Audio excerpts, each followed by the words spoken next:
Hello. Hi. We're, Hey. I hear a voice. Oh yeah, Nikki. Is this Nikki? Yep. No. Oh, Yes. Nikki. Okay. Hey there. Hi, Nikki. Hi, hi. Hey, I was just curious. Maybe you could say something um, about this paradigm when you get insight into it in relation to the experience of what we are.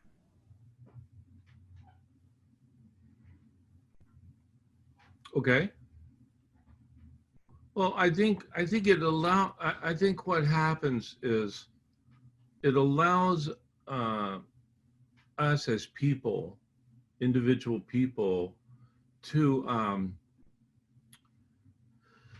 to think freely, as though as if we weren't always thinking freely all the time. There heretofore, but it allows us to when the insight allows us to think without without seriousness or distress or fearsome thoughts. A lot of times, people have fearsome thoughts or insecure thoughts or judgmental thoughts or self-conscious thoughts. So there's a whole world of there's trillions of thoughts that people think innocently that are not, they don't really see them as thoughts. They see them as in a different way. They think of them as scars from the past or truthful judgmental opinions or whatever, but they don't think of that. They don't have a perspective. That's really what it is. And the principles establish for a new way for human beings a way be, to have their thinking without their thinking having them. You Hmm. might put it that way. You can have your thinking, but you can also listen and you can also have a conversation, but you won't get into a right, wrong, good, bad, high, low, um, uh, miscomprehension of your thought life. It's so you can have, it really takes a lot of pressure off and a lot, the fun of being alive and with this gift of thought and conversation and enjoyment, respect, all the kinds of things that are provided for us if we just don't get uh, too serious. It kind of clears our head of our thinking that we even consciously or unconsciously had held against our own spirit or our own way of living. Um, and your mind quiets down therefore because you're not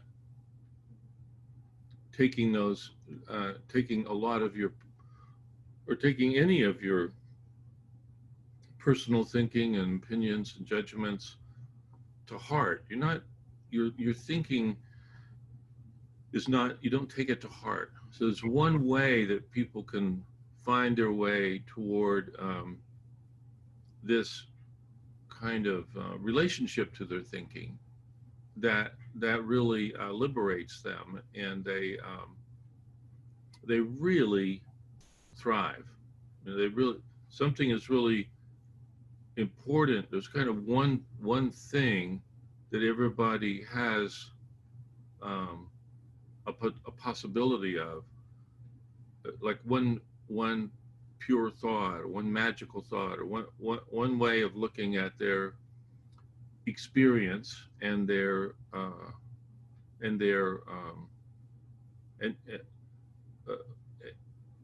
in their life without, again, without taking it so seriously. And that's pretty darn cool for every human being. If that were to happen to us regularly and more and more and more, so that would be a real a boon, to our lives.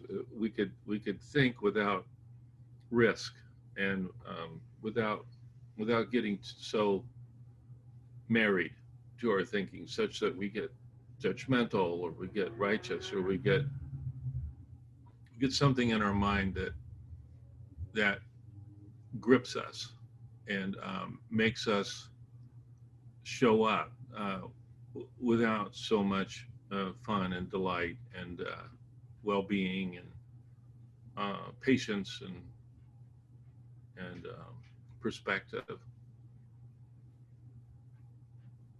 So that's what I'd say about Nikki. Thank you. Thank you. Yeah, yeah, yeah. Now, Nikki, where are you calling from? From Holland, from the Netherlands. The Netherlands. Okay, great. Yeah. Hey, isn't this great to have a town hall? I mean, I would love to hear when you say your questions or whatever, where you're calling from. It's just amazing that we can have a town hall meeting from all these many locations. That would be helpful. Is that Gil? I see Gil.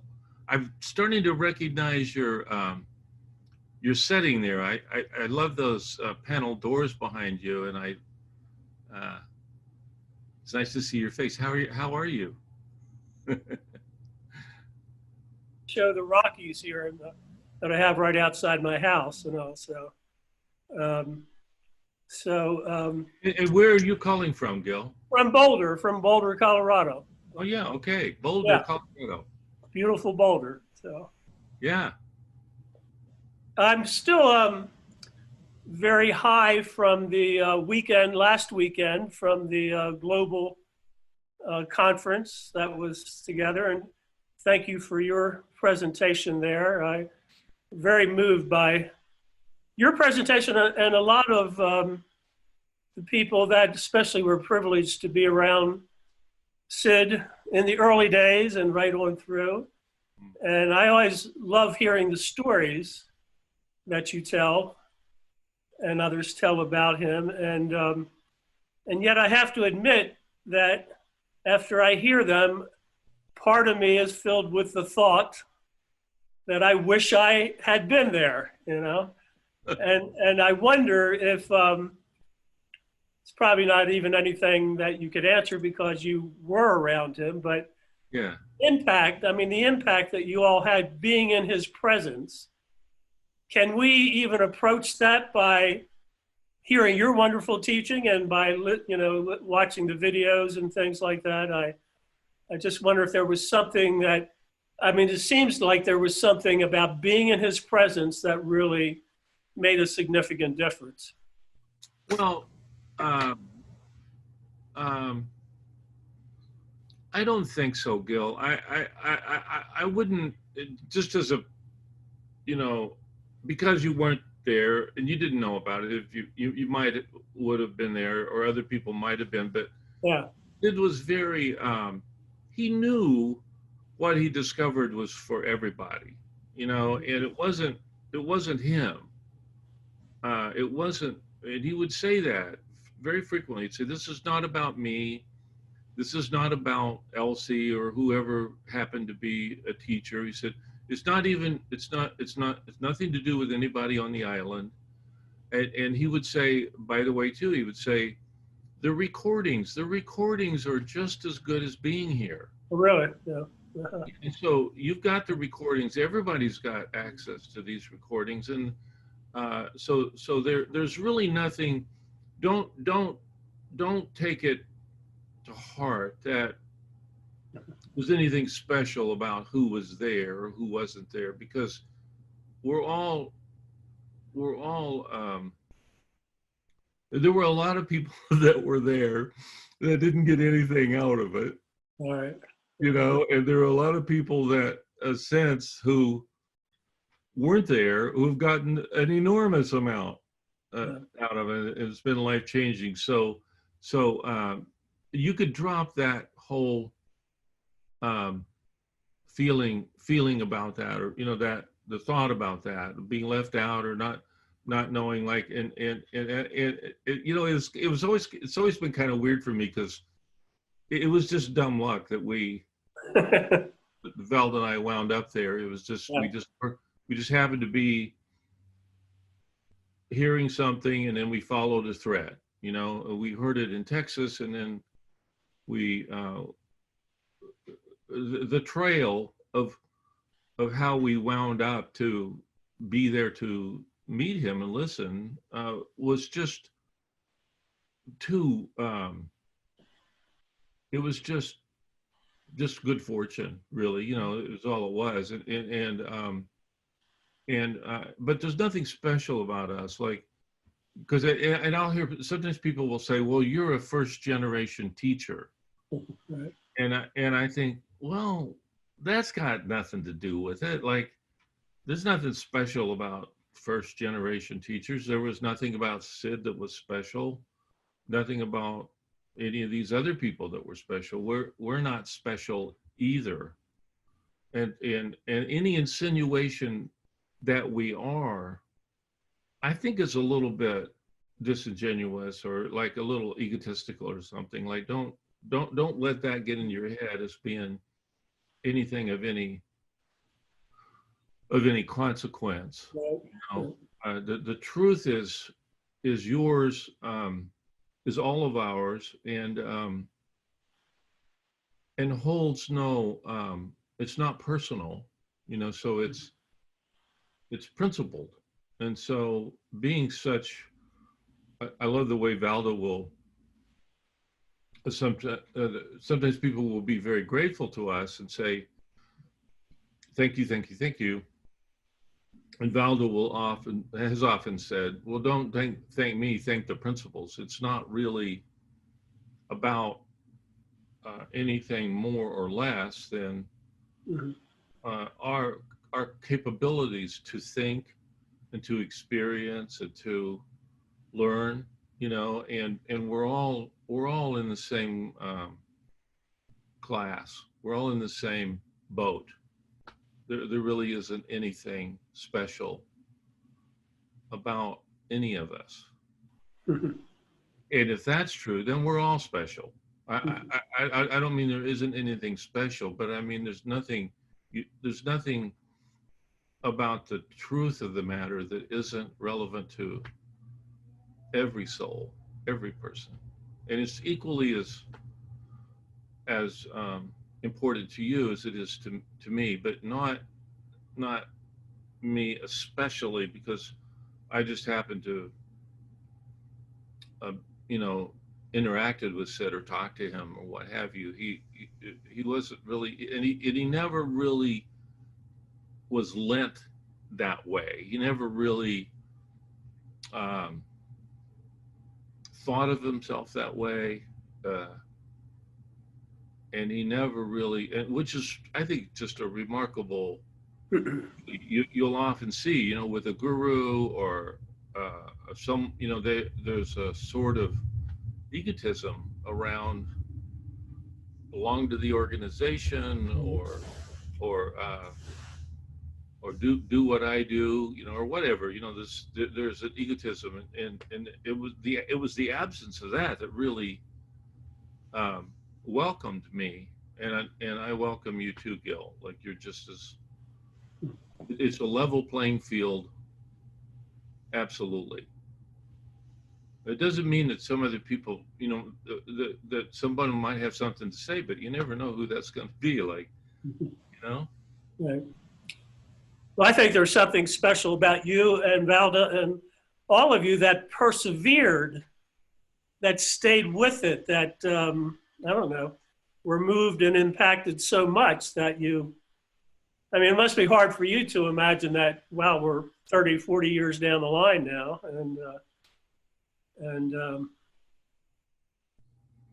It must be amazing to you to see even that conference that we had last weekend, and to see that the spread of the work and everything. So Yeah, yeah, it's quite, but it, you know, it's kind of like uh,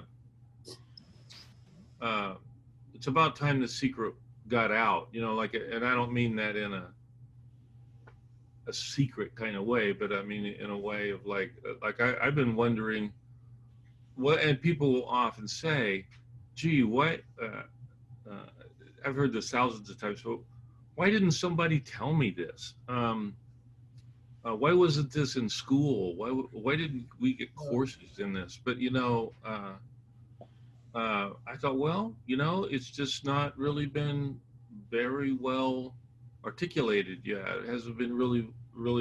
We've always kind of expected at some point it would just like something would get into the mainstream of humanity, kind of like the, dare I say it, I shouldn't allude to this, like the coronavirus, you know, like something would happen that would just contaminate the whole lot of us, and we in a would good way. yeah, in a really good way, we'd go like, oh, never mind, all of our personal thinking and our problems, we were, you know, that's over now, you know, and people would really just get that one insight, that one, what he called he gave us a book to publish, and which we haven't published yet, but in one of the conversations in the book, it was me asking Sid Banks questions, and he says, everyone on earth is looking for just one magical thought, and so, and he said, people have always asked me, well, what's that, you know, like, and he said whether they knew it or not, they were searching for one magical thought, and I said, so I asked him the question, what's that thought? And he said, well, time and time again, when people had asked him that question, he would always have to answer and say, the one magical thought you seek is no thought. And then I asked him, well, what do you mean by that? You know, like, like, does that mean I'll never think again? Or you say, oh no, but it's just you realize that you can't figure it out. It's not something you can figure out. You can know, but you don't. But he said you'll never figure it out, and that was really helpful to hear. You know, like, oh, I'll never figure it. And then he said, I haven't figured it out, and it would be crazy of me to even think about trying to figure it out.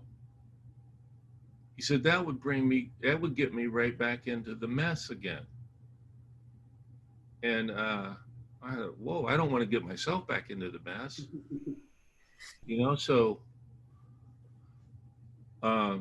it cleared my head of my, you know, in a way, of my figuring it out, or my searching, or my thinking of myself as one down in the race, or a lap behind, or a lap ahead, or any such things. All the things that used to be on my mind that were relevant to me about what was the matter with me, or what was the matter with life or the world or whatever, became it changed all of it.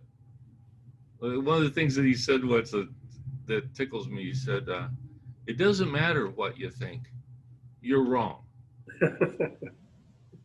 And when he said that, everyone in the crowd just burst out laughing, because I mean, there must have been like he says, there can be trillions of thoughts that you have in the way, but one thought that will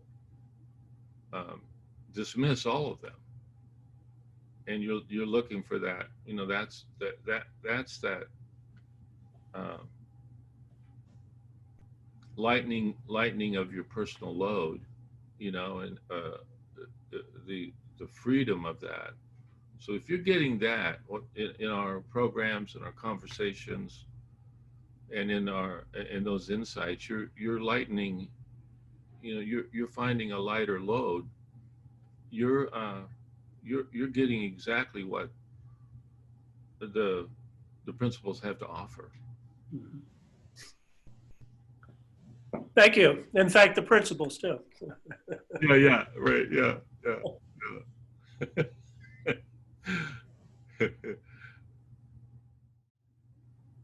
Keith, Yeah. hi. I haven't been on for a while. Yes. I just remember last time, I don't know, it must be a year or even longer than that last time. You said you were writing a book. Yes. What's happening with that book? Well, it's been it's in it must be like an elephant baby. You know, they think, you think an elephant is going to have a baby any day. Well, no, it'll be another year and a half before the baby's born, or however long the gestation is. It's been in gestation. Mhm. And to tell you the truth, we're pleased. Val and I are pleased that we haven't published it yet, because the level of our clarity, like, I don't know, we weren't in shape enough to really communicate effectively, and we're glad we have it, because there's been several other, or many other books have been written, but we felt like we're I don't know, we kind of wanted to get more under our belt, so we felt like it would be simpler for the public, so the public could really read something that was simple, straightforward, and not simplistic, but simple, really so simple that that it would really be effective. So we've been we've been incubating, and but the incubation is I think there might be some labor pains involved here. So maybe it's maybe it won't be that long before the baby is born. So we've been, this is our, we've been thrilled to be a part of this comprehension of things, and it's really done wonders for our marriage and our own mental health, and our own just the, I don't know, the heartfelt, the suffering of people is very psychological suffering, has been is so vast and so worldwide, that we really wanted to kind of do it in a way that would put a dagger in the heart of the mental illnesses, or the mental distress, the stress, the insecurity, the fear that's just rampant. It's almost like we've been in the laboratory finding that one thing that might cure all viruses, let's say.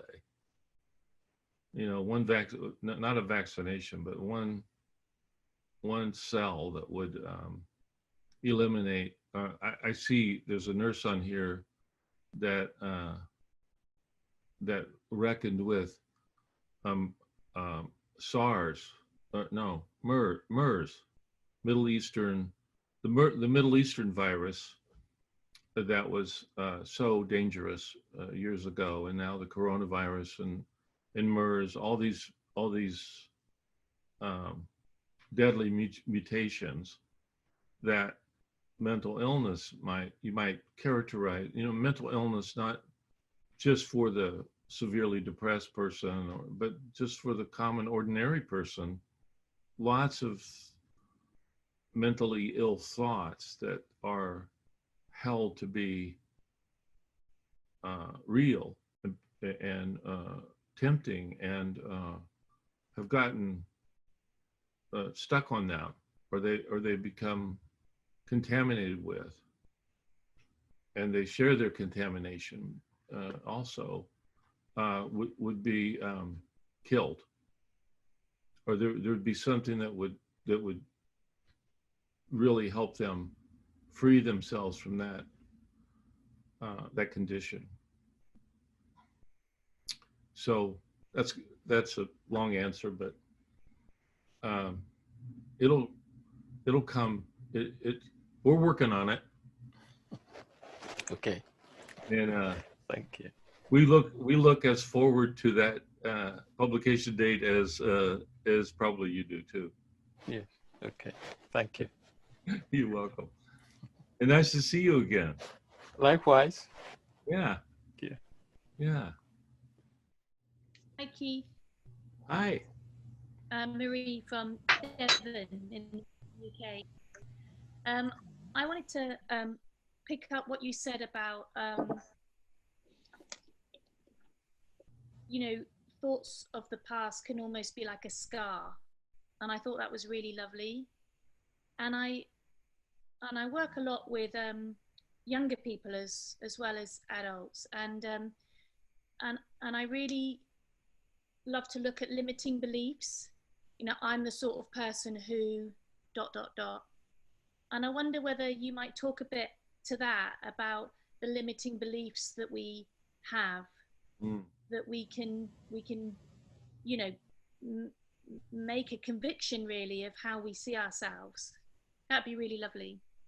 Make a condition. Yes, right. Well, that's the that's one way to think about the thoughts in the way. The trillions of thought, trillions of beliefs, trillions of thoughts in the way, between us and our clarity of mind, our mental health, our nature, and the beliefs are, the beliefs are off. A lot of beliefs are unconscious. Like, we don't even know we're under the thumb of them.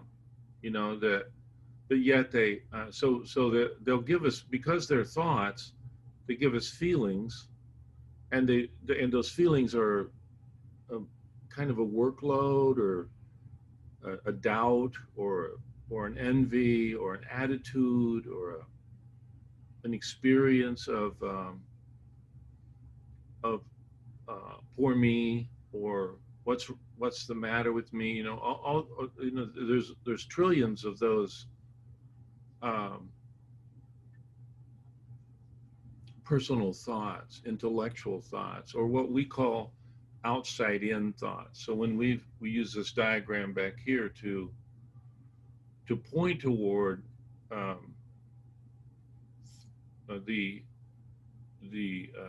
power of thoughts that we think, unwittingly think, or unconsciously think, or we unconsciously believe in as being true. And what the principles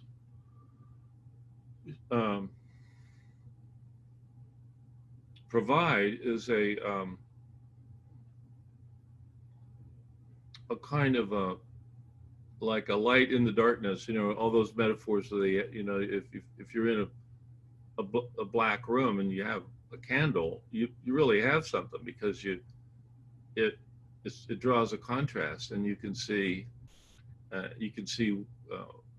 what the dimensions are. So one glimmer of a light, one insight, one of a certain depth and dimension and power, which is what Sydney Banks called one magical thought. That people are looking for one magical thought, and he didn't know that he didn't even know he was missing that, because no one ever really described that to him. He just sort of stumbled into it in his own right, and he thought, wow.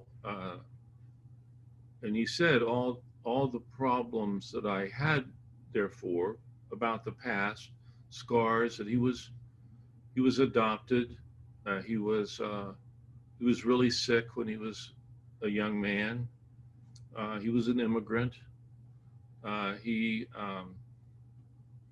didn't get the education that he knew would make him earn more and be more successful. And so he had a litany of scars, you might say, you know. And a person says to him, essentially says, "You're not insecure. You just think you are." And all what he heard, it penetrated. It was like the one thought that penetrated the darkness of that disease.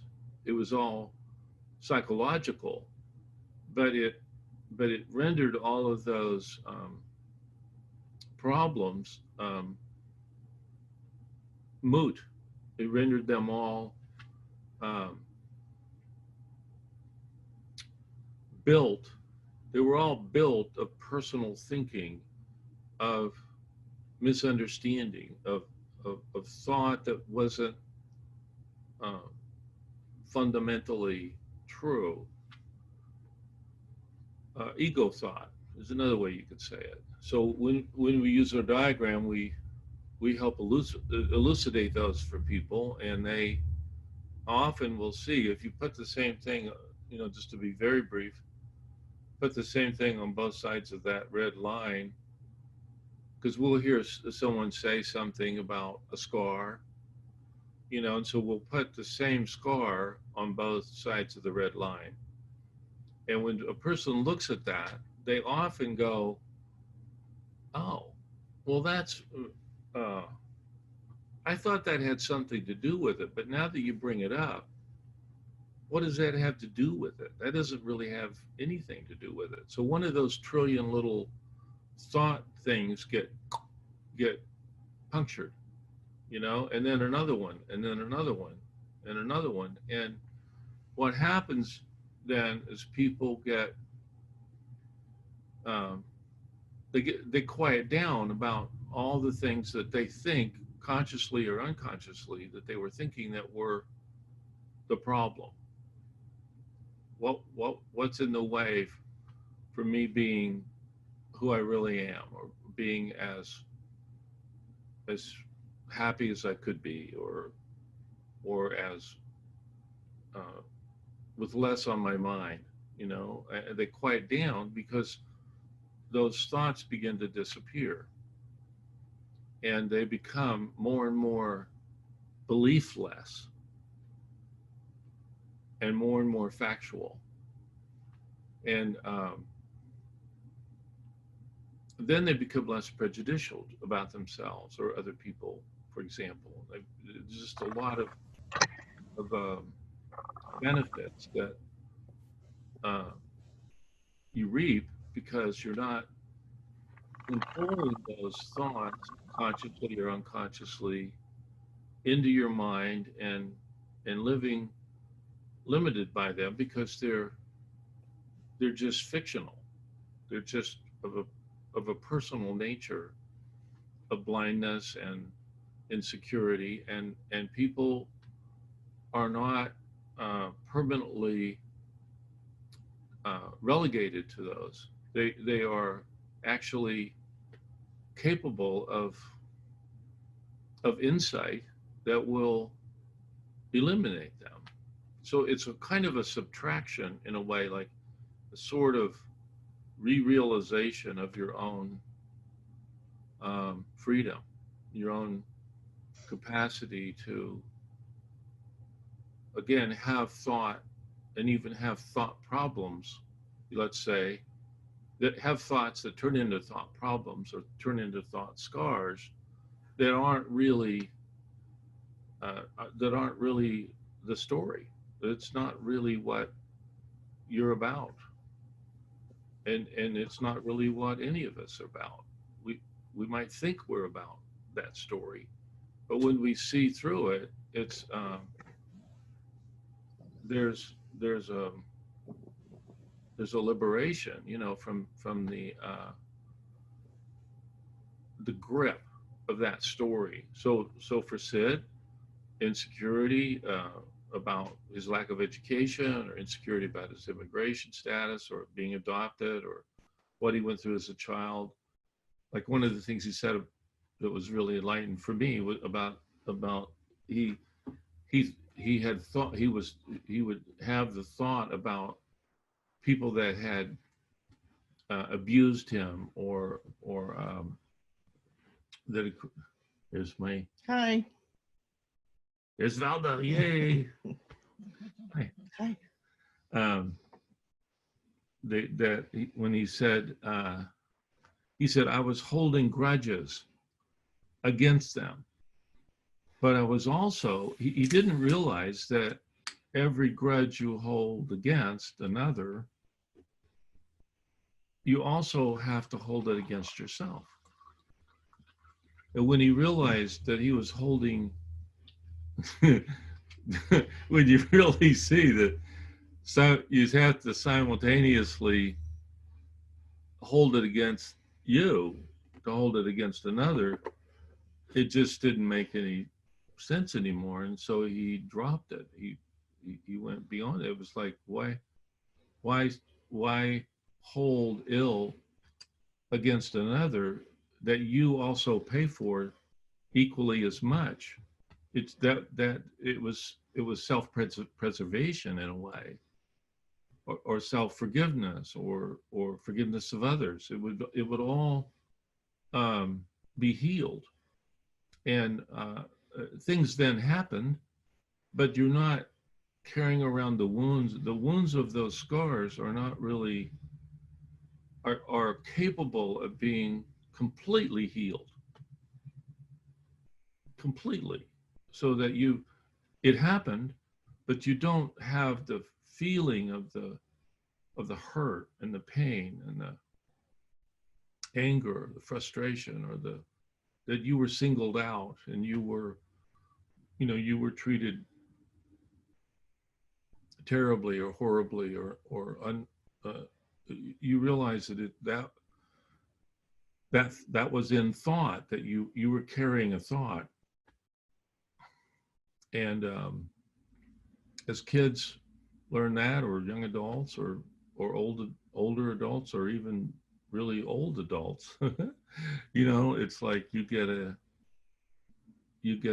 breath of fresh air for your own way forward, without carrying the burden of unresolved issues. And so all of those start to chunk off, like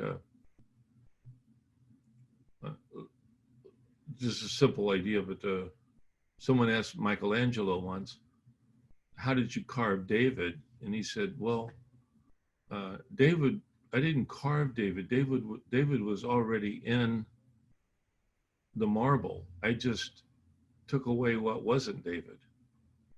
So there was a subtraction, there was a release, a dismissal, a dropping of thoughts to the contrary, and then you're left with nothing.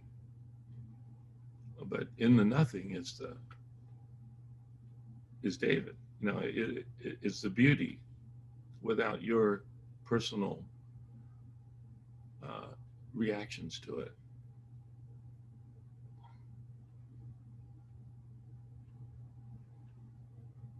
Yeah, that's so lovely. That's really lovely. And it's just, I always think, while you're talking, it's just the ultimate act of self-kindness, isn't it?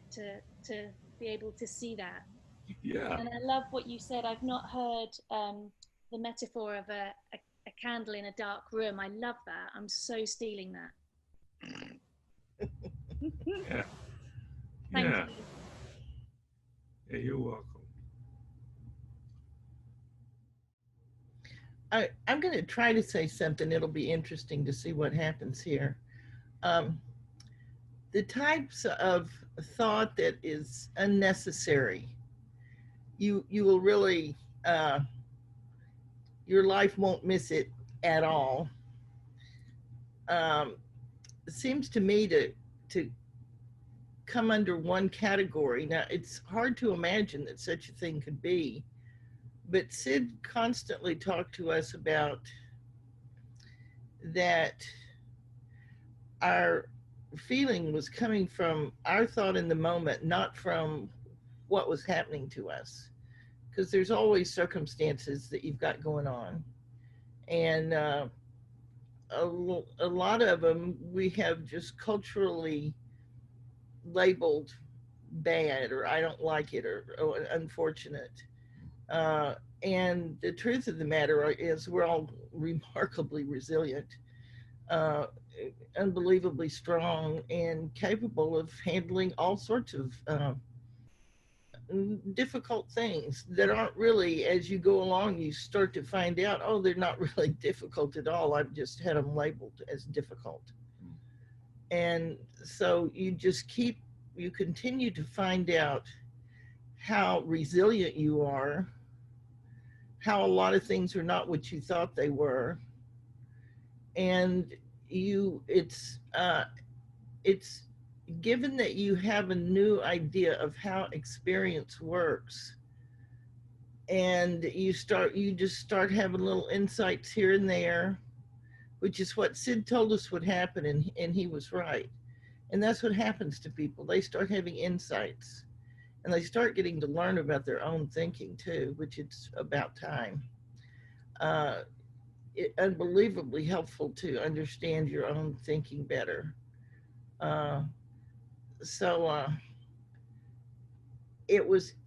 Somebody said I could hear from the other room that it was glad that we stuck with it. And it really wasn't a stick with it kind of a thing. It was that we would be so inspired we couldn't walk away from it, would be a more accurate way to put it. So no patting us on the back. Well, I mean, seriously, no patting us on the back. Yeah. It was just enough to keep us just fascinated and feel like, oh man, are we in the right place at the right time or what, And so we just kept pinching ourselves. And it was interesting to me that I thought, this has got just enough to it that it's keeping me, the carrot is still out there and I'm still following that damn carrot. Yeah, it's like, yeah, really. You're trying to bite it, but you can't. But you still are encouraged that there's a carrot out there.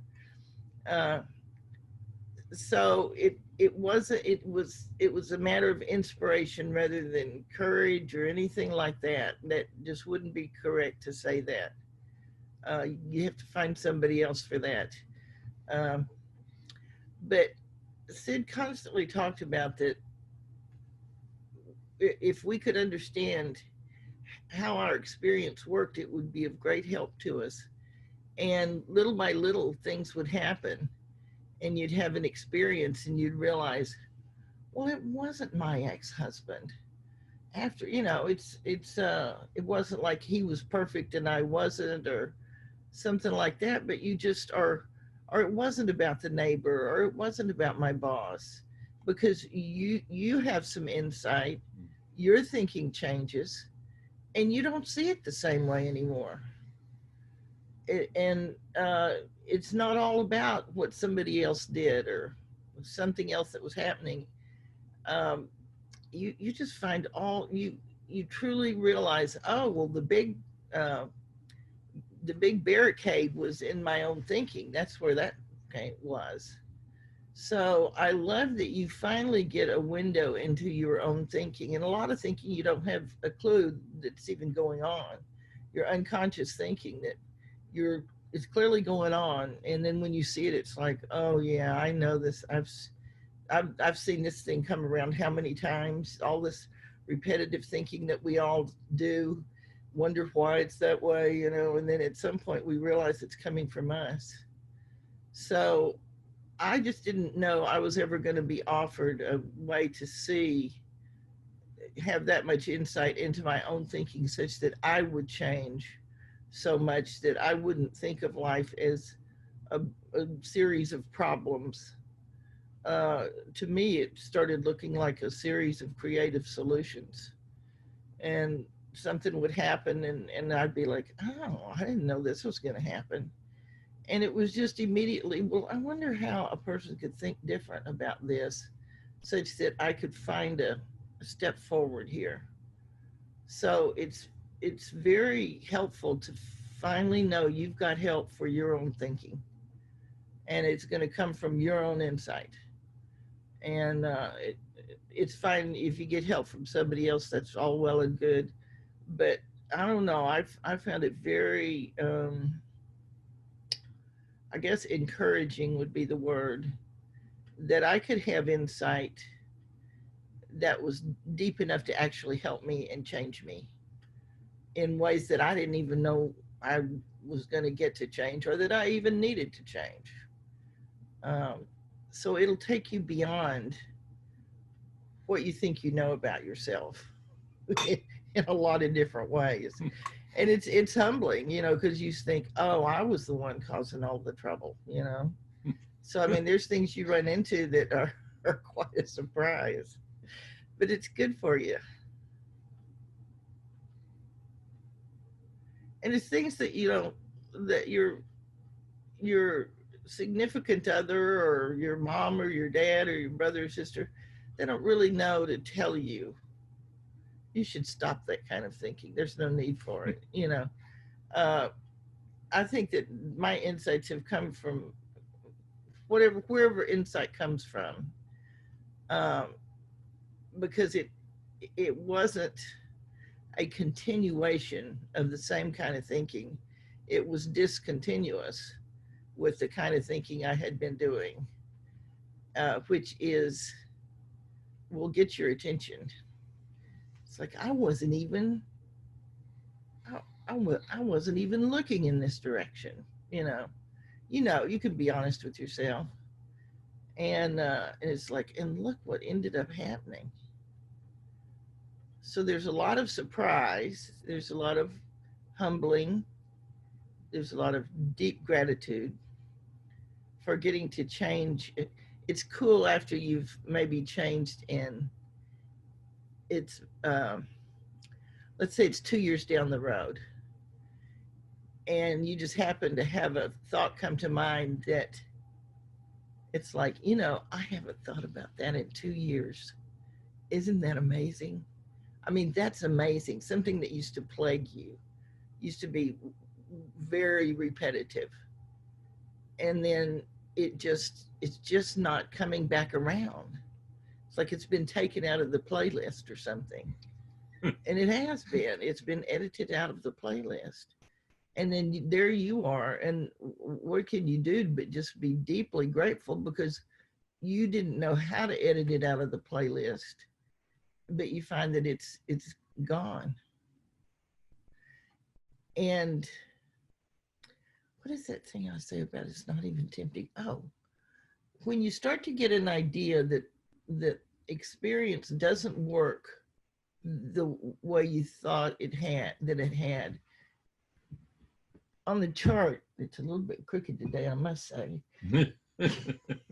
If I try to make it uncrooked, will it all come off? No, I don't think so. Oh God, what if it does? Well, No, I was wrong. Anyway, Yeah. Everybody, it seems that all human beings have some thinking that the way they feel is coming from what's happening to them. And that, so they're they're focused on that as the thing they need to change, as the problem, as the thing they don't like, and they don't know about themselves. They don't have a clue. And so this is, you hear it all day long on the television, you read it in books, you hear people say it all the time. Well, Sidney Banks comes along and he says, no, hold on, wait a minute. Feelings are coming from thought in the moment. Well, this makes it a completely different thing to way to think about things. And at first it's sort of like unthinkable. It's like, well, just wait a minute. I'm pretty sure it's Rob, my neighbor, that's causing my trouble, you know, or somebody in the workplace, or somebody, one of your kids, or one of your husbands, or somebody. Your past, or Oh yeah, your past, your future, your what we can think any. We are unlimited in what we can think about. We can think about anything, anywhere, anytime. It's a wild thing, thought is. so you can objectify, you know, a culprit. Like there's a, Yeah, you find culprit. the culprit. No, I know the culprit. That culprit, if they hadn't done that, might not even be a person who's alive anymore. Sometimes people have culprits of past offenses or past problems caused by people that aren't even on the planet anymore or around, but they're still the cause, an apparent cause. It's a thought cause, but it doesn't look like a thought cause. And we can think about it every day of our life if we want to. Yeah. There's You nothing can that go would... to your grave with it. Yeah. Anyway, so Sidney comes along and he's suggesting that there's something more basic about thought, and that if we look in that direction, we'll learn something. And so, and he told us we would have insights. And I thought, well, maybe you did, but I'm not so sure about me. And by golly, on the way home from that conference, I started having insights. And I thought, well, I guess he knew what he was talking about. Chalk some good points up for him. And they were things that I didn't know that I was thinking, but I saw them all of a sudden. And I knew that I was the one who was doing the thinking. So that was a real eye opener. And I thought, boy, if you can learn stuff like this, it's helpful. But what it came down to was that he was taking us a step back to remember you're the thinker here in your life. And so it started, you start having different insights about it. You can see other people have insights about it. Our other friends who were interested in sitting and learning from him at that time, it came to where what we'd talk about was we'd call up and we'd say, what have you been learning? And we'd be telling each other about our insights and how we were changing. And that was the most exciting things in our lives. So that's what we would talk about, which I'd never talked like. It was very intimate, I must say. You know, the conversations were very intimate and meaningful to all of us. So, I made it even worse. Feelings are coming from thought in the moment. It was just a way to talk about it that was very plain, good language for me. I need plain, good language. And so I had a situation with someone in my past that I had been mad at and upset by, and just, I was just irate about the whole thing. And it had been 10 years earlier. And I started realizing I haven't seen that person in 10 years. They don't have any influence in my life whatsoever of any kind. But I'm just as mad at them as I was 10 years ago, and they're not here. And nor do I know where they are. And I thought, you know, there's something off with this. So what's off? And it ended up being me. And so then I was really, I felt like I had better thinking than that I had better logic than that. But there I was. And so then Keith and I were in the car together, and after I've been really quiet for a long time, which is very unusual. And then he says, "How are you doing? Are you doing okay over there?" And I said, "Well, not really." And he said, "Well, what's the matter? You know, it's just two of us riding along in the car here." And I said, "Well, I'm thinking about something that happened to me 10 years ago, but it's not happening to me anymore. But I'm just as mad as when it did happen." And I said, "There's something wrong with this. This, you know, this is, I don't know. I'm wondering about it." And so I told him the incident. And then he said, "May I ask you something?" And I said, "Sure." He says, "Have you ever seen your thinking this deeply before?" And I said, "No, I haven't. I didn't know I was thinking about this thing. I didn't know I ever thought about this thing." And he says, "You've been thinking about it for 10 years. I've heard you tell the story I don't know how many times." I said, "I know." I said, "That just flashed before my eyes too. How many times it was kind of like my sad story. Everybody would have their sad story, and at some point people would start telling their sad story. And this was mine that I would bring out. And so I thought, oh, he's already heard it. How many times, poor guy, you know." But anyway, and so then an insightful thought about what was going on right then came to me, that I wondered, have I ever thought about this in a different way in these last 10 years? I didn't know. I didn't even know I was thinking about it. So this was all kind of news to me. And so I asked myself that question, and it was a really quick, no, I've never thought about it differently. I've always thought about it the same way. So once again, there's another dagger in the heart of, am I evolving any, you know? And it was like, well, evidently not. And I just was disappointed. I was so disappointed in myself that I didn't have better thinking than that. And then the next thought was, well, do you know, given that you're having this moment now, given that you have just been up to Salt Spring Island and been with Sid, do you think that you might have some different thinking about it? And I thought, well, look what happened to Sid. I didn't ever think whatever happened to Sid was going to happen to me. A lot of people thought that. I didn't have any illusions about that kind of a thing, but I thought, well, if that can happen for him, something could happen for me. I don't know what, but something. And so then I thought, is there anything else I know to think about this? And really nothing came. And so I just had to leave it alone and move along. And we had a really nice time back. I dropped it, and we had a good time driving back to the Bay Area. And then, and I thought, you know, you never know what might come to you. And I really accredit that to the fact that I had met Sid, and that he had such wonderful insights come to him, and to have changed him so much. And a lot of the people that lived on the island, back on Salt Spring Island back in the day, who were learning from him, I could tell they had big insights that had changed their life. So they were just people like me, you know. And I thought, well, if they could change, I could change. I don't know what it's going to be. And I thought, do you have any idea what it might be? And I thought, no, not a clue.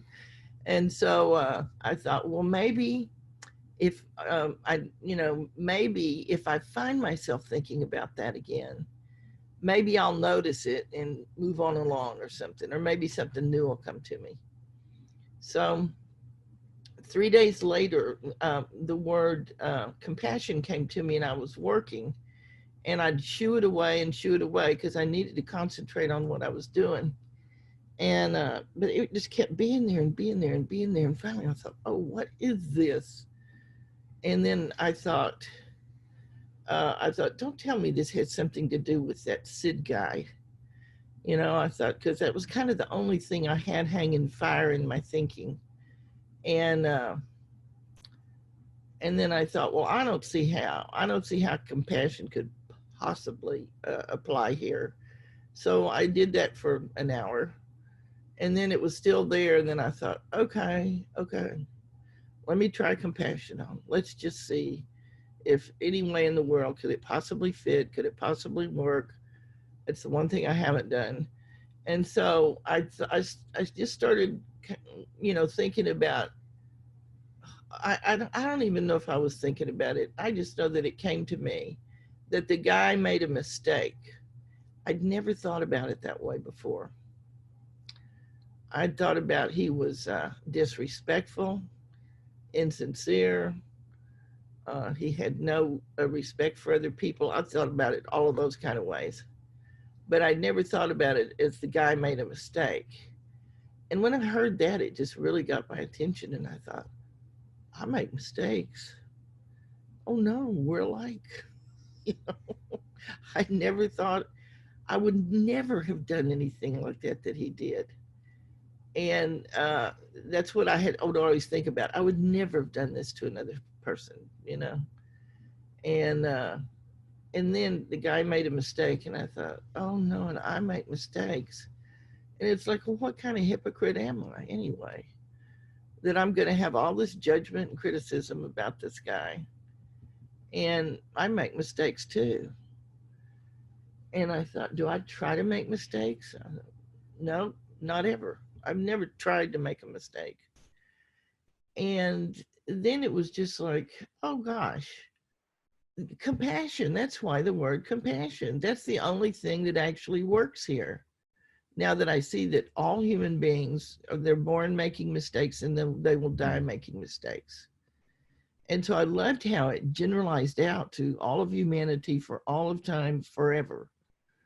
And I wasn't really used to that happening in my thinking. And so I really appreciated that. And I just completely I just was over it. And I thought, oh, the guy made a mistake, and I make mistakes.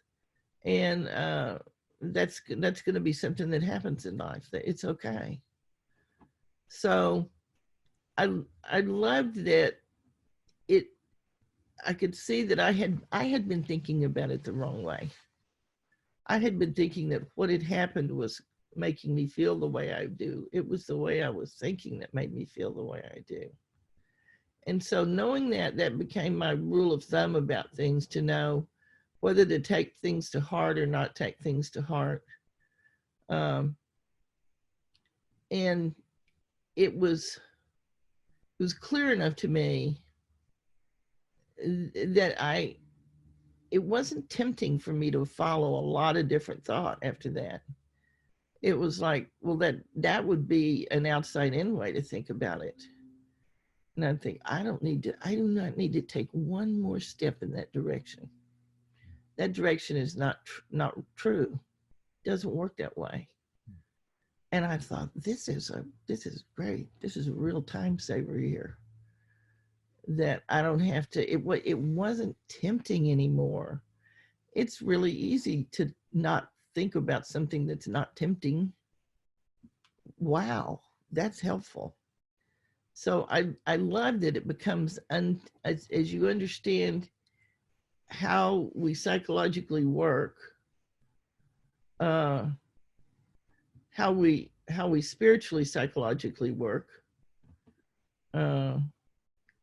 you don't even get tempted by a lot of it anymore. That's a real is it called a leg up when you help somebody get over the fence?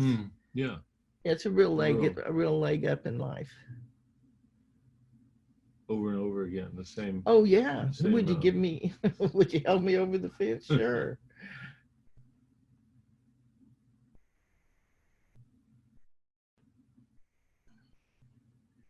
It was awkward to learn this. You had all these other people out there thinking that it worked the other way. That stress was caused by you could take a test in a magazine, about what causes stress and how much of it and all of that. And then you get put outside of that, and you know that that's just silliness, and you don't take the test anymore. And you don't think about stress as happening from someone else to another. We had a doctor who's a client, and they were in a meeting about Obamacare, and they were very freaked out. And he understood how this works. And an hour into the meeting, he thought, we haven't made 1 inch of headway. We're talking about exactly what we were talking about an hour ago, and there's been no movement. And so he was kind of taken and a little bit heart sick about that. Been really hard to schedule this meeting. But I think too, just to Yeah. underline one thing, he said he realized in that meeting, in that moment, that he was outside in. He said, "Oh, I'm outside in." That was kind of the thought that He thought, struck I'm him. outside in about Obamacare, was what he thought. I mean, just, Yeah, in a way, Obamacare got put on both sides of the red line, and then he realized, oh my God, all these world health leaders are all outside in about Obamacare, too. And then and then the next thought that came to him, which I love, was, I wonder what it would look like if I were inside out about Obamacare. And he just started having all sorts of good, creative, doable ideas about his hospital and his employees. He was especially interested in his employees not being so freaked out about this, because the whole hospital was freaked out about it. And so he came up, it was just idea after idea. He'd not been able to have a new idea about it for the longest time. And then he just had a bunch of them. All of them were ones that he could, it's not called enforce. What would it be called? well, administer, Okay. or lead, or Yeah, that he could administer, and they were so doable, and they were going to help so much. And so I thought and that's, he realized that they would make money. They yeah. would be it would more than subsidize the losses that were everyone was freaked out about. It would actually generate money for their endeavor, what they were trying to do. and some of it would just generate a different way to think about things for Yeah. people, so that they wouldn't be so stressed out and burdened about it. Yeah. So it wasn't like Obamacare quit. It was legislated in, and it was a reality. And then he had insight, and he had a whole new way to think about things, which was thrilling for him, would have been thrilling for me. It's always cool. I had a friend who was really manipulative, and I was waiting for that person to change.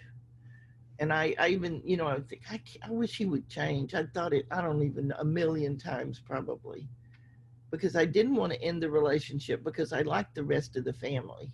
I was really close to them. So I was kind of stuck with this other one. Very manipulative. I didn't like being manipulated. I didn't like to having to watch out for it. And what's he trying to, sign me up for now? And within a few seconds, I thought, oh, I've been outside in about this. I've been waiting for him to change. And I thought, wonder if some different thinking came to me, what might happen. And so then it wasn't rocket science at all. It was so basic. It was just like, all I have to do is, when asked, what do you think about this? And then I would be given the scenario. And I would I would try hard to, think about it. It'd be something I really wouldn't have ever thought about anyway, to tell you the truth.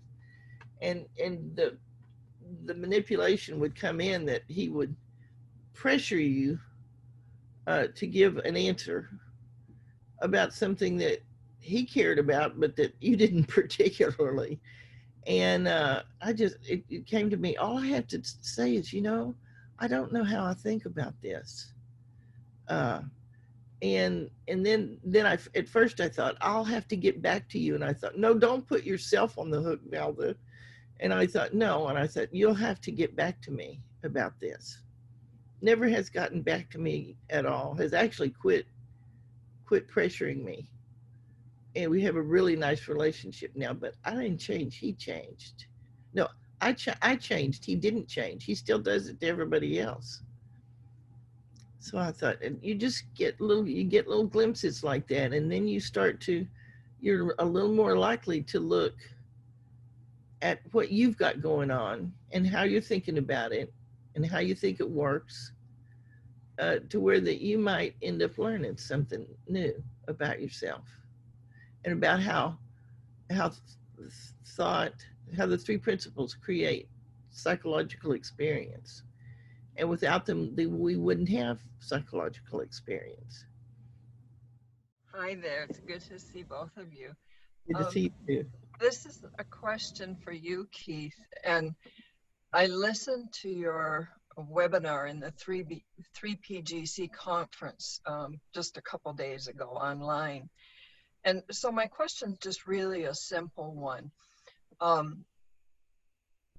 In the last short period of time, let's say it's 3 months, whatever you want to pick, what might you be seeing new or saying differently than before that period of time? Well, and immediately I know what I want to say about this, because in my pea brain, in my world, I had a kind of unconsciously thought that I understood the principles. It was understanding. Understanding was kind of a key word. And I thought I understood the principles, and I wanted to share that with people. But I didn't know. I didn't know what I know now about that word or about my understanding. And I ran across something that Sid talked about on one of his recordings, and he said the most remarkable thing, because he said, "You'll never understand it." Yeah. And I thought, wait a minute, what was that? You'll never understand. What do you mean? I understand it. What do you mean you'll not? And then he said, "You'll never understand it. Believe me." He said, I don't understand it. And I thought, and he said, I still don't understand it.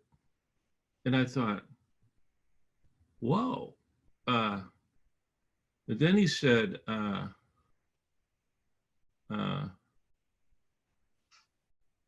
you can't understand it. I'll even, if I can, I'll read exactly what he said. The way is simplicity. The way is understanding, but you will never understand it. I swear. I still don't. I know what it is, but I wouldn't even consider trying to figure it out. That would be total insanity. It would get me back in the thinking, in the mess again. And he struck me as a man who was in a mess for 43 years. And he said, I didn't know a fact. And when I saw this fact, my problems left me like the mist in the morning sun. They just left. Yeah. And he knew that he was so thrilled that they were gone, but he knew, and it was like this, what he called one magical thought. And when he saw that, what he saw, his problems were over. And I remember him saying at one point, someone asked him, "You mean to say that you never have gone back into your problems again?"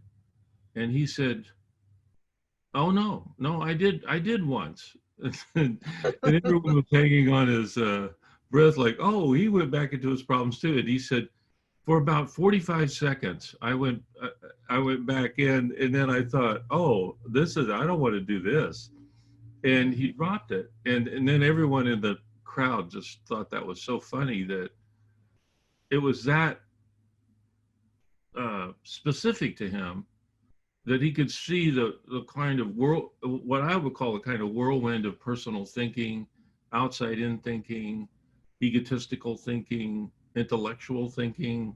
Yeah. He used various words to describe that egotistical world that he had stepped somehow with one magical penetrating thought stepped out of, and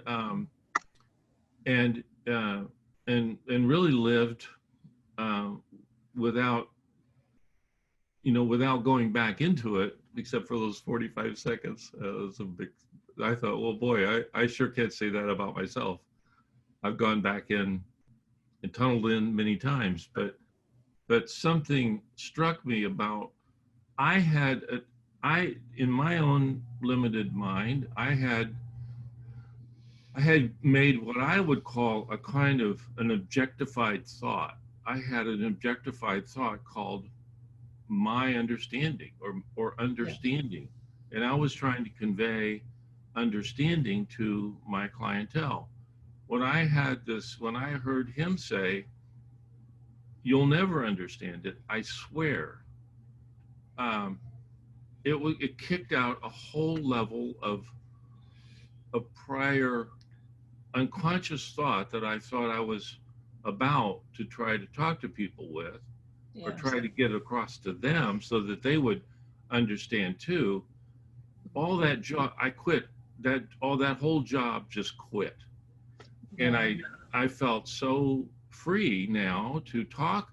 I can talk and share. I can do all the things that I used to do, but I don't have a certain prejudicial come from of, I know something you don't, let me get it across to you. Yeah. I now know that I don't have to get it across because it's not of that ilk. It's not of that nature. It's not it's not a body of knowledge that I need to impart. It's the truth, but we could all, we all are part of, but we don't have to objectify it such that, because as soon as you do that, you get back in the mess again. And he says you can know what you can know what it is, but you can't say it, you can't describe it, but you can. He said when you know the secret, you it doesn't mean you know everything. When you know the secret to, it's the secret to life. He says you know the secret to life, doesn't mean you know everything, but you know the secret to life. Yeah. And that's enough. And it took away all the other content, all the other belief, well, at least as far as I can recognize, because it was very inspirational to me, Kathy. And so that inspirational quality that is, to me, visible as life-changing for you personally was very clear. So I'm really glad to hear you talk about it today. And I'm not sure that I'm right, so I'm going to just ask you, are you finding yourself using some new words or terms as you just talk? I mean, what you've said is really on the money with what I perceived. And I'm just wondering what's happening in terms of your terminology.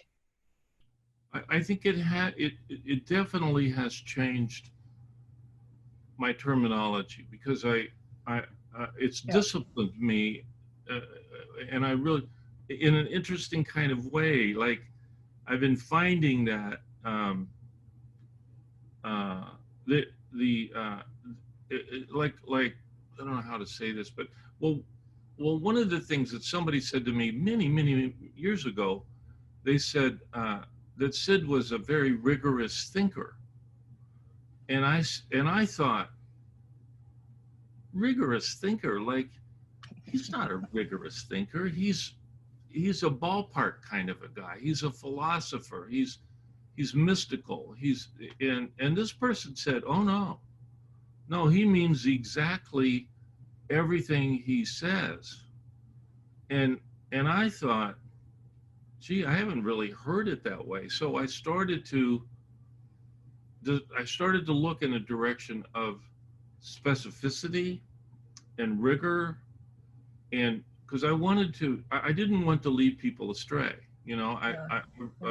And I don't think any of us want to, but I was kind of in a sort of a cloud of a feeling when I would talk about the principles, and I began to, with Valda's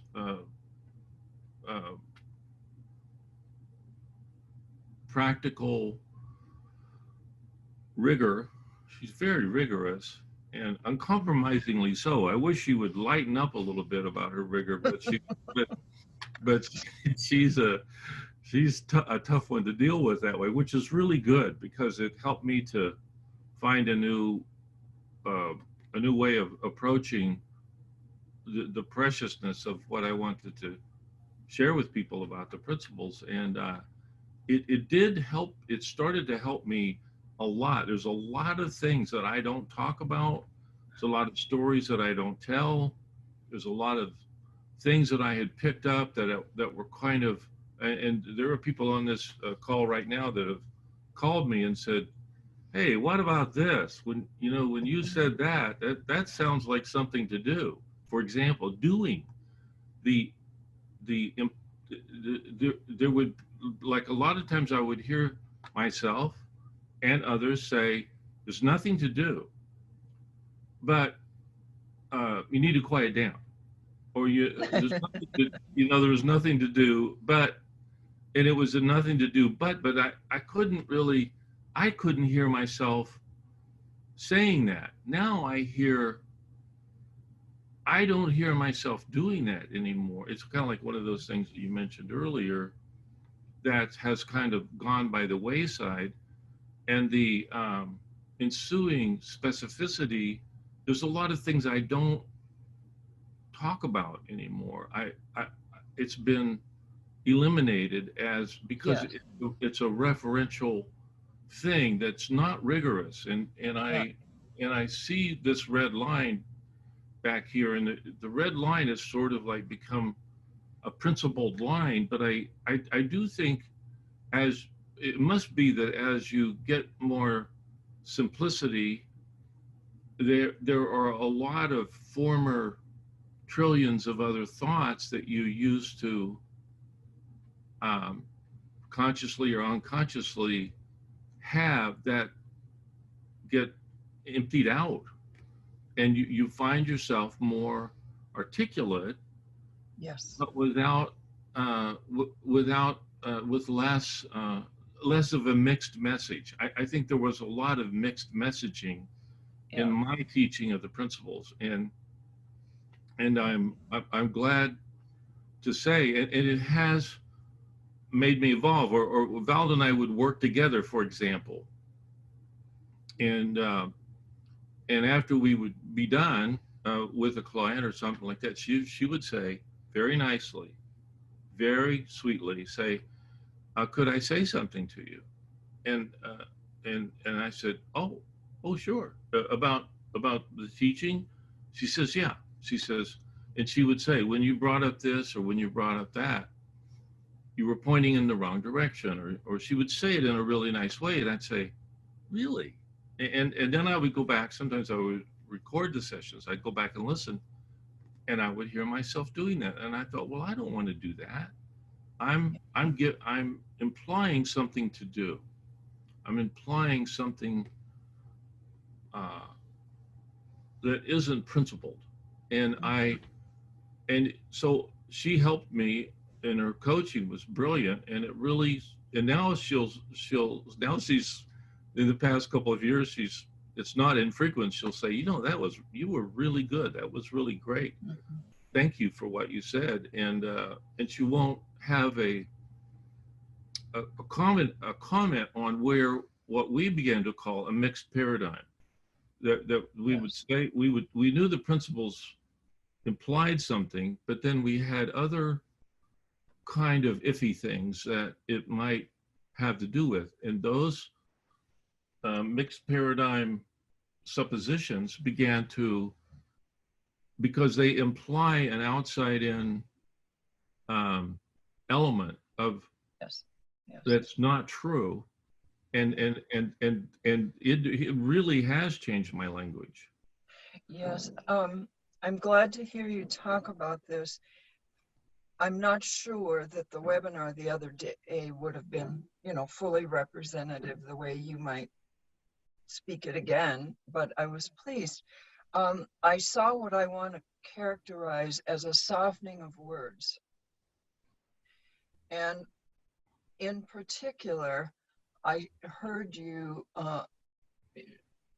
referring rather in a low-key manner to the pattern that you were seeing, as opposed to using the notion of a paradigm rather strongly. I'm not saying you're walking away from it at all, but I'm just saying I caught that kind of softening, like that's what you understand, but I also heard you being very appreciative of the multitude of ways that folks were making their own presentations, just in other webinars, for example. So I'm just glad that you were willing and able to just talk about this, because I saw it and I thought, oh man, there's something there that's nice. Yeah. So thank you. No, thank you, Kathy. And I don't, dare I, or I might say, I don't think it's not just a tone. I think it's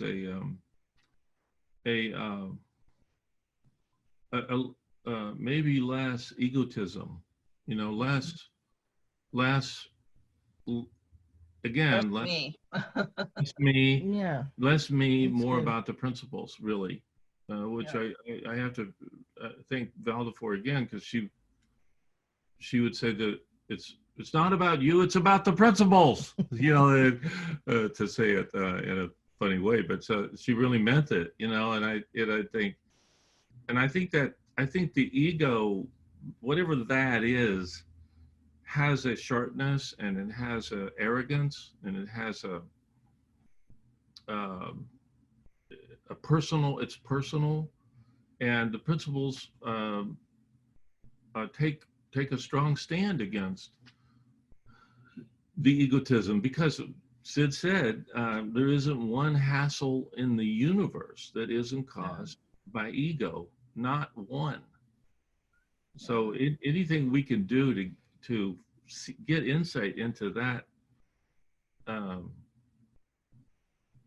problem, or that that come from, I think it'll definitely soften our tone for sure, and our feeling, and our love, and our gratitude, and all that. But it also disciplines us. It also helps. There's help there for us in this in this incredible truth. I think we all work really hard, to find the best way possible to, we used to say teach the principles, we've softened that now to say sharing the principles. And maybe there's even another level where we're just interacting with other human beings and seeing the principles in that interaction. I don't know, but you're not alone in having gotten your deck of cards together, so to speak, and then realizing, oh, that game is over. Now we're, somebody else has that one, so we got to start over. Yeah, right. Yeah, thank you.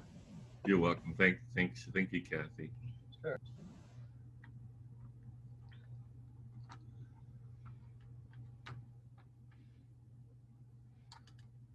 What else? Anyone else I have a? think it's probably time for us to quit. I know, isn't it? but I'm having so much Or fun. are you- Yeah. You're right. It is. Kathy, I wanted Hi, to say, Steve. I could, the one I can remember is that I used to say dropping thought, and then it was like, wait a minute, that's not really what I'm doing. And I thought, it's falling off of me. And so but I mean, I really wasn't putting that kind of effort into it. I was having insights, it would fall away, it wasn't coming back so often. And if I did hear myself saying it, I'd say, oh, let me say that another way. So it's cool that all along the way, it's this new vocabulary is happening to you, which is very nice. It's nice to feel yourself growing and changing. And not feel, you can feel some sort of, I guess, evolution, which is nice, especially if you've spent years not evolving. You can tell the difference. So, and of course, one of the things that Sid said was that you never stop your journey. It's endless as time itself. So we're all capable of evolving. Vast distances maybe, and then more the next day or whatever. Like there's no end to the level of change and beauty and evolution. and you end up feeling grateful for it rather than proud of it. Yeah. Which is really nice. I'm so glad I'm not patting myself on the back as much as I used to. Yeah. Yeah, hello there. Hi. Hi there. Long time no speak. Yeah. I think last time I saw you was in Bristol, actually. So that's a long That time. is a long time. Yeah, that's been a couple of years or 3 years. So the question I have, I mean, it's something that has been coming up actually for the last 2 years now, and it's relating to relationship with men that I don't have. So I have this belief about myself that I think is completely blocking me and creating a form of paralysis, basically, where I feel that I'm not good enough to go, into a relationship. And I get very anxious, very angry about it. And I just don't know how to stop the belief. I know we did actually touch on the limiting beliefs earlier on through a question that was asked, and that was quite helpful, but I was wondering if you could elaborate a little bit more about this, please. Yeah, sure. Thank you. Sure, thank you. You want to?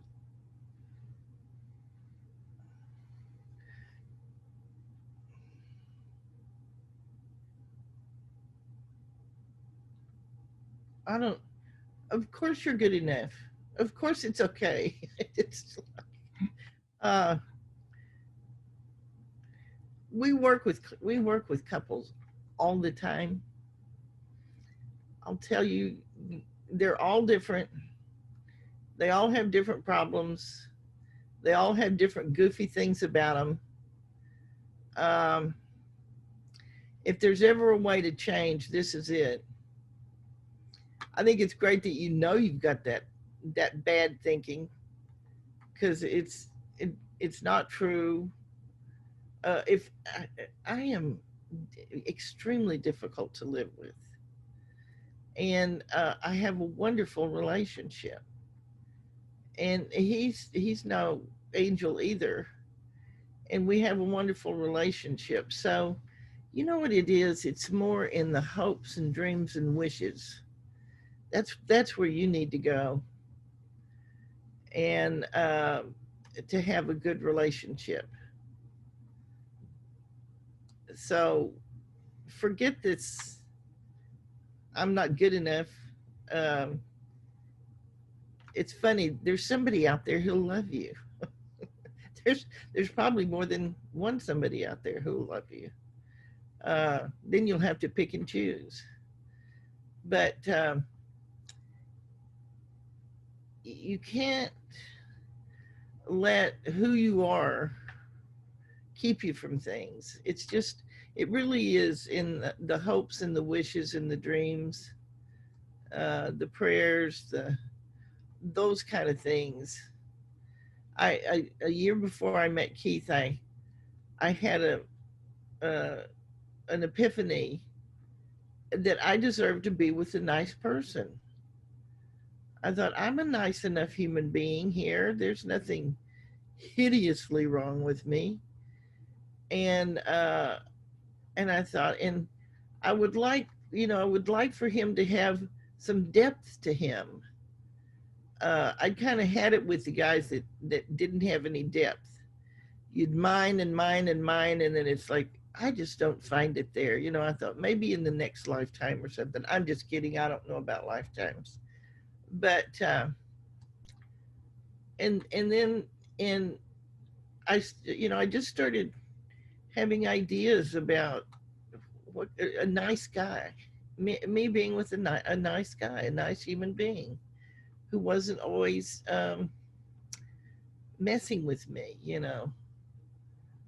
I don't know, a lot of guys will, I don't know, they just keep messing with you. They don't want you to be you, there's things they want you to change all the time. And I thought, I don't want that. So that's all I know to say about it. Mhm. Yeah. And I think that our hopes and our wishes and our dreams, I think they pave the way for our life. I think it's literally like bricks on a yellow brick road or something like that. This hope, this wish, this dream, this hope, this wish, this dream. And a year before I got pregnant, I got pro baby. I'd never been pro baby. I'd been on the fence about baby. And it was fine if I did, fine if I didn't. And I got pro baby. Every time I got on a plane, they set me next to the lady with the baby. And I thought, well, this is new. And I started writing baby poems and sticking them under my bed. I didn't even realize I was writing baby poems. It wasn't until about, 8 months into pregnancy that I got some of those out, and I thought, oh, they're all about babies, every one of them. I didn't even know I was thinking about babies, but I was, and I could see it in hindsight.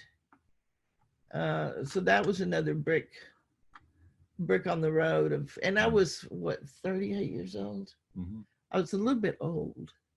I was 38 years old, and some people would have quit dreaming by then, I think. But I evidently was still hopeful and managed to get one great kid out. So I'll that's, say, yeah. One other thought. This is a little bit of just a tiny story. Well, maybe a medium tiny story. And it's about hope. We have so we knew Sydney Banks. I'll make it as short as I can. And we live where we live in the Pacific Northwest. There's a Native American, I shouldn't say Indian, but I should say Native American reservation right behind us here. And through our interactions and such, we had met some of the Native Americans there and the Native American leaders. And there was one leader in particular who stood out to us, and we came to know, and we shared a lot of experiences together.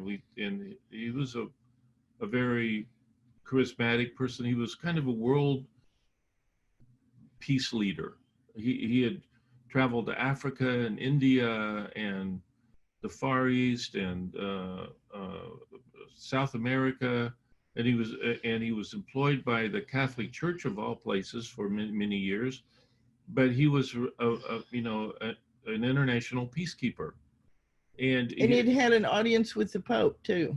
Yeah, that was another thing that happened. Although he wasn't really a Catholic, he was just a Native American wise man. And so Sydney Banks was in town visiting here, and he needed to go back to the airport, which is about 2 hours from where we live here. And so all the people that would have died to have gotten to drive with Sid for 2 hours were all busy. Everyone was leaving for the airport and going in the other direction the next day. And Valda says, well, I could take him. I looked around the room and I thought, I'm the only person who's going to be left. I was thrilled. Yeah, so then we come home, and she's going to pick Sid up the next morning from the hotel, and she says to me, hey, what about Ray? Ray is this Native American friend. And so she said, I think I'll call Ray to see if he would like to go up with us on that trip. And so okay, sure. So she calls Ray, and Ray, of all times, he's free. He's got the whole day off. And he says, oh, I'd love to go. And so they kind of giggle together and say road trip with Sydney Banks. And so they take off, and Valda just lets the two of them talk, because Ray, what stood out to us about this man is that he, in all of these circles, he would have circles. He would be in circles. He'd find himself around campfires, and he worked in the background and had so many beautiful stories to tell. But he was a very so he would meet with curanderos, and he would meet with tribal leaders, and he would meet with people that weren't part of the speakers bureau.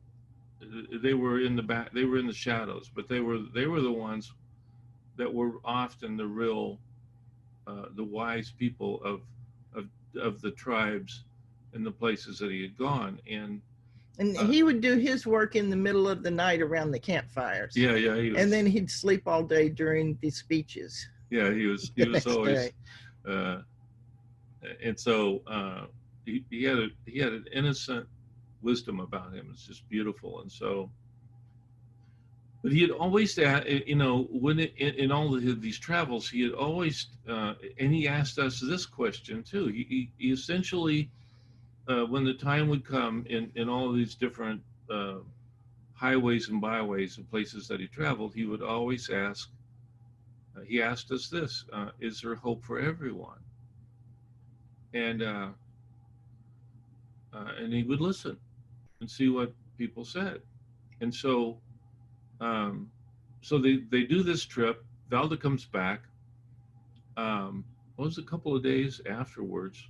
She thinks, I'm going to call, because she just let those two talk. And she said, I'm going to call Ray and find out what he made of that. What was that all? What was that? What was that experience like for you? And he said, it was amazing. And Valda said, well, what was amazing? He said, well, I got my question answered. And Valda said, Valda had forgotten. Oh, all of it just went right over my head. The conversation. Yeah. But even he said, you know how I've always asked this question: is there a hope for everybody? And Sid said, oh, absolutely, everybody. And he said he was so, it was so, he was so certain that it struck him, and he realized he had never asked anyone who had been so absolutely certain. Well, most people just said, no, there's not hope for everyone. Right. Or if there was, well, in certain conditions, but but Sid was just bluntly, oh no, absolutely. And then I thought of the principles. I thought, when I heard this story, I thought, of course there would be hope for anyone, everyone, always.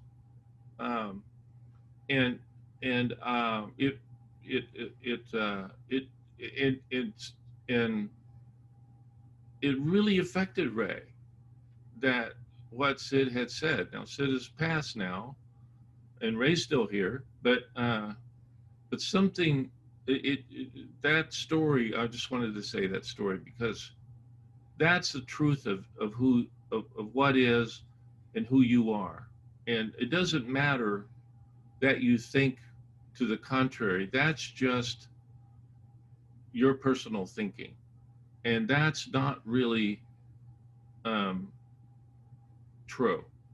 It's just not true. And so you can wonder about it, and you can think about it, and you can live in terms of it.